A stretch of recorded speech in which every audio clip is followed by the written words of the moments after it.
암호화폐 이슈들을 정리하고 분석해보는 시간이죠. 암호 푸는 남자, 디지털에셋 박상혁 기자 전화 연결됐습니다. 기자님 안녕하세요.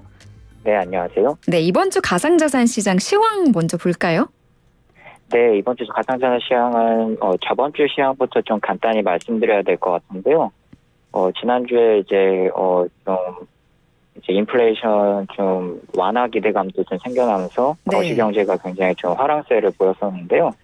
예, 마찬가지로 이제 가상자산 시장도 굉장히 좀 큰 폭으로 올랐다고 저번 주에 한번 말씀드린 것 같습니다. 네네. 네, 이제 그런 맥락에서 이번 주를 좀 보면은 저번 주와는 좀 다른 흐름이 나타나고 있습니다. 네, 나스닥이나 뭐 이제 기술주를 비롯한 여러 미국 증시들을 보면은 이번 주에 좀 혼조세를 보였는데 이 가상자산 시장 같은 경우는 주 초에 오히려 계속해서 올랐거든요. 비트코인 같은 경우 저번 주에 17,000달러, 18,000달러 선에서 21,000달러까지 급등하는 모습을 보였는데 네. 이번 주 초에도 떨어지지 않고 21,000달러를 돌파하는 그런 흐름을 보여줬습니다. 근데 이게 주 중반부터는 다시 좀 흐름이 바뀌게 되는데요. 아무래도 이번 주는 거시경제하고 좀 가상자산 시장이 따라간다기보다는 가상자산 전반의 고유의 이슈 때문에 급등락이 좀 발생하는 그런 좀 상황이 벌어지고 있는 것 같습니다. 급등락이 나왔다. 네, 왜냐하면 이제 주 중반에 저번 주에 말씀드렸던 가상자산 대형업체 DCG의 이 계열사 제네시스 글로벌 캐피탈이 있는데요. 네. 여기가 이제 여러 외신에서 이 제네시스 글로벌 캐피탈이 파산 신청 계획을 하고 있다. 이런 이제 뉴스가 나오면서 22,000달러 선까지 근접했던 비트코인이 2만 달러까지 또 급락하는 모습을 보여줬거든요. 네. 네, 그래서 지금은 그 뉴스가 나온 이후에 25,000달러에서 21,000달러 선 정도의 박스권을 지금 형성하고 있습니다. 그 DCG 계열사 제네시스 글로벌 캐피탈에 파산 신청 계획 이야기가 나왔다고 하셨는데 이 파산이 임박했다고 하더라고요. 지금 상황이 어떤가요? 네, 맞습니다. 제가 이제 거시경제 얘기하면서 같이 이제 말씀드렸던 그 제네시스 글로벌 캐피탈이 현지 시각으로 이틀 전에 블룸버그, WSJ, 더블로 이런 복수의 외신 매체에서 제네시스 글로벌 캐피탈이 파산 신청을 준비 중이라는 그 뉴스가 나왔습니다. 이게 뉴스만 나오고 제네시스 글로벌 캐피탈 측에서 공식적인 입장을 발표하진 않았거든요. 네. 네, 근데 이제 아시고 계신 것까지는 파산 계획을 하고 있다였는데 불과 한 2시간 전쯤에 새로운 뉴스가 나왔습니다. 어떤 건가요? 네, 이제 실제로 제네시스 글로벌 캐피탈이 법원에 그 챕터 11 회생 신청을 했다는 그런 뉴스가 공식적으로 나왔습니다. 네, 그래서 지금 또 그 이틀 전에 그 파산 계획한다 그 뉴스가 나왔을 때도 잠시 비트코인이 급락을 했었는데 지금도 한두 시간 전에 그 이제 공식적인 발표가 나오면서 지금 다시 조금 하락하는 모습을 보여주고 있습니다.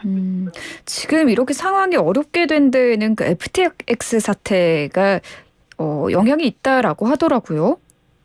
네, 아무래도 FTX 사태의 여파로 봐야 될 것 같은데요. 그런 맥락에서 그 DCG가 전반적으로 좀 FTX 사태 그 직격탄을 맞고 있습니다. 네. 네, 그래서 이 코인데스크 US도 그 DCG 계열사 중에 하나인데 여기도 지금 그 회사를 매각한다. 코인데스크 US도 회사를 매각한다. 이런 지금 얘기가 나오고 있습니다. 그래서 매각 그 코인데스크도 이 DCG 계열사인데 이쪽도 이제 매각을 타진하고 있다라는 뉴스가 나왔다라는 거죠. 네, 맞습니다. 알겠습니다. 지금 FTX가 붕괴하고 나서 그 여파가 계속해서 좀 미치고 있는 모습인데 다른 이슈도 좀 볼게요. 블록체인 기업 리플의 브래드 갈링하우스 CEO는 미국 증권거래위원회와 소송이 올해 6월 안으로 끝날 거라고 했는데 업계 관계자들은 지금 리플과 이 SEC의 소송 결과에 관심을 갖고 있는 것 같더라고요. 이유가 있습니까? 네, 아무래도 이 리플의 코인이 이제 XRP라는 가상자산이 있는데요. 그 XRP라는 가상자산이 SEC가 이제 몇 년 전에 그 XRP를 발행한 것에 대해서 증권법 위반 혐의를 적용하면서 리플사를 고소를 했었거든요. 네. 그래서 이 소송이 지금까지 계속 이어지고 있는 건데요. 말씀하셨던 대로 많은 업계 관계자들이 리플과 SEC의 소송전을 중요하게 보고 있는 이유는요. 아무래도 이 리플 SEC 소송의 판결이 나오면 되게 중요한 판례가 나오게 되는 거거든요. 이 가상자산의 증권성 여부에 대한 그 지금 논란이 계속해서 끊이지 않고 있는데. 그러네요.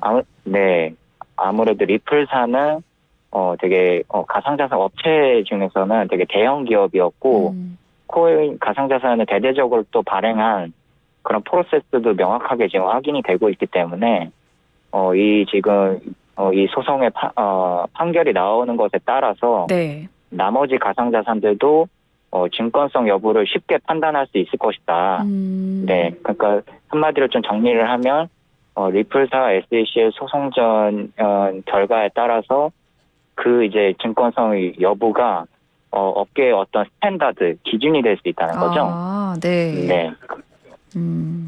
리플과 SEC 소송 결과 주목해서 봐야겠군요. 국내 소식을 좀 보겠습니다. 금융위원회가 증권형 토큰에 대한 가이드라인을 다음 주 초에 발표할 예정이라고 하더라고요. 지금 뭐 대략적으로 어떤 내용들이 나왔는지 알 수 있을까요? 네, 지금 금융위에서 다음 달 초에 그 STO 가이드라인을 구체적인 내용을 발표할 거라고 지금 예정이 돼 있는데요. 처음 나온 건 어제죠. 19일에 금융투자협회에서 금융규제 혁신회의를 열었는데요. 여기서 김주현 금융위원회 위원장님이 STO 가이드라인을 다음 달 초에 발표할 예정이라고 이제 공식적으로 이야기를 하면서 네.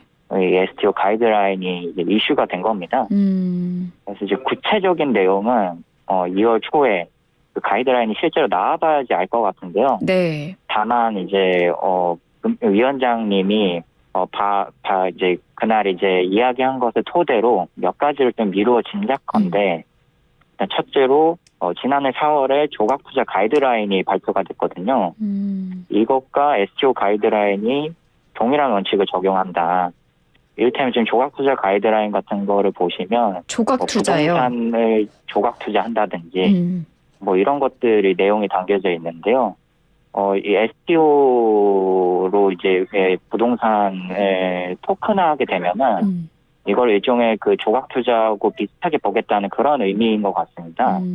이제 정확한 거는 물론 이제 가이드라인이 실제로 나와봐야 알겠지만 네. 이 발언을 미루어 짐작컨대 2월 초에 나오는 STO 가이드라인은 실물을 기반으로 한 어떤 자산들을 토큰화한 그런 것들을 STO로 삼고 가이드라인을 적용할 것으로 보입니다. 알겠습니다. 부산시는 연내 디지털 자산 상품 거래소를 설립한다고 하는데 어떤 식으로 거래소가 운영될까요? 네, 원래는 작년부터 그 부산시가 디지털 자산 거래소를 내놓는다라고 발표가 있었습니다. 네. 이제 당초에 발표한 거는 이제 토큰 전반, 뭐 디지털 자산 전반을 모두 아우르는 거래소를 만들겠다 이런 취지였거든요. 이제 어제 나온 발표를 보면은 기존의 계획보다는 조금 범위가 축소된 것 같습니다. 네, 왜냐하면 이제 디지털 자산 거래소가 아니라 디지털 자산 상품 거래소를 만들겠다고 했거든요. 여기서 이제 거래되는 어떤 자산들이 뭐냐라고 하고 보면은 네. 부동산, 뭐 선박, 지적 재산권 이런 것들을 이제 디지털화한 그런 자산들을 거래하는 거래소가 디지털 상품 거래소다라고 소개하고 있거든요. 그래서 이제 어제 발표 내용과 작년에 이제 이야기한 내용들을 비교해 보면은 기존의 계획보다는 범위가 축소됐다라고 보실 수 있을 것 같습니다. 알겠습니다. 또 워너마켓에 있는 국내 5대 가상자산 거래소의 공동 협의체 닥사에 이어서 국내 다른 10개 가상자산 거래소가 또 다른 걸 새로운 걸 설립했다고 하던데 어떤 건가요? 네, 그 VXA라는 이제 그 어떤 협의체가 또 새로 생겼는데요. 어떤 일을 업계에선- 하는데요? 다시 한번 말씀해 주실 수 있을까요? 어떤 거를 하는 기관인가요? 네, 마찬가지로 닥사가 어떤 이제 국내 5대 가상자산 거래소의 끼리 이제 좀 공통된 가이드라인을 만들고 왜냐하면 기존에는 너무 이제 각 거래소마다 가이드라인이 달랐으니까 네. 투자자들도 좀 혼란스럽고 투자자 보호도 잘 안 되는 측면이 있고 그래서 이제 워너마켓이 있는 5대 가상자산 거래소가 모여서 협의체를 만든 건데요. 이제 좀 비슷한 큰 틀에서는 비슷한 맥락이라고 보시면 될 것 같아요. 다만 이제 VXA의 회원사는 이 기존 5대 거래소들이 아니라 이제 또 워너마켓이 없는 여러 국내 가상자산 거래소들이 있거든요. 네.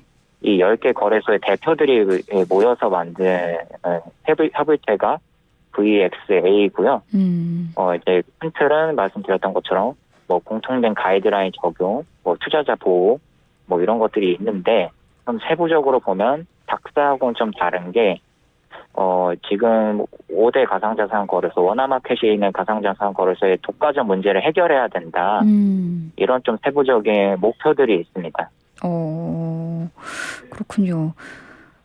다른 얘기를 좀 봐보겠습니다. 금융감독원 주최로 가상자산 관련해서 금융리스크 점검 토론회가 열렸다고 하더라고요. 어떤 이야기들이 나왔습니까?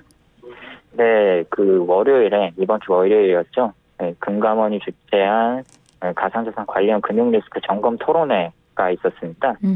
네, 여기에는 이제 금융감독원 여러 인사분들도 참여를 하셨고, 그리고 뭐 학계, 그리고 업계, 뭐 이제 전문가분들 12분을 모셔서, 가상자산이 얼마나 기존 금융에, 영향을 미칠 것이냐. 네. 또 이제 이 영향이 미침에 따라서 리스크가 얼마나 이제, 크게 다가올 것이냐. 가상자산으로 인해서. 네, 뭐 그런 이야기들이 나왔는데요. 먼저 좀 금융감독원 인사분들의 좀 발언을 보면은, 네. 일단 첫 번째 거는, 가상자산이 지금 당장은 전통 금융시장의 연계는 적지만, 특히 작년 들어서 미국 증시화는 좀 동조세를 보이는 흐름을 보이긴 했지만, 국내 금융시장하고 좀 한정지어서 생각해 보면은 아직까지는 영향력이 적다라는 그런 평가가 있었습니다. 네. 근데 이제 앞으로가 좀 중요할 텐데, 향후에는 가상자산 시장이 지금보다 좀 규모가 커질 것으로 예상되고, 만약에 이제 계속해서 그 규모가 커진다면, 국내 금융시장 안정성에 미치는 영향도 급격히 증가할 것이다. 이렇게 좀 평가를 했습니다. 네, 그래서 지금 이제 상관관계가 옛날하고 비교해서는 조금씩 높아지고 있는데, 뭐 이런 위험 예방을 위해서, 이제 사전에 그런 위험을 차단하는 차원에서, 가상자산 회계 기준, 가이드라인을 일단 우선적으로 좀 만들어 놓고, 네. 그 지금 가상자산 시장에서 여러 이제 자금 세탁이나 뭐 이제 해킹이나 뭐 이런 사고들이 일어나고 있는데 네. 이런 사고들을 방지할 수 있는 가상자산 모니터링 툴 개발 같은 걸 좀 하자. 뭐 이런 것들을 좀 대책으로 제시를 했습니다. 그리고 이제 전문가분들 12분이 오셨다고 했는데 그분들이 했던 이야기는 아무래도 규제 공백 기간이 너무 길다. 이제는 정말 규제를 도입할 시기가 온 것 같다. 네, 어떤 방식으로든 좀 시급한 규제 도입이 좀 필요하다. 그런 얘기가 좀 첫 번째로 오갔던 것 같고요. 두 번째 같은 경우에는 이제 규제를 도입을 하는 거는 맞는데 네. 어떤 식으로 도입해야 되냐. 아무래도 좀 민간과 당국의 좀 균형을 맞추는 그런 절차들을 좀 많이 고민해야 될 것 같다. 너무 좀 한쪽으로 쏠리게 되면은 아무래도 올바른 규제가 만들어지기 어려우니까 이런 협의를 민간과 당국이 잘 지속적으로 해서 네. 좋은 규제를 만들어 나가야 된다. 뭐 이런 얘기들이 오갔습니다. 네, 알겠습니다. 오늘 말씀 여기까지 들을게요. 감사합니다. 네, 감사합니다. 네, 오늘도 암호 푸는 남자 디지털 에셋 박상혁 기자와 함께했습니다.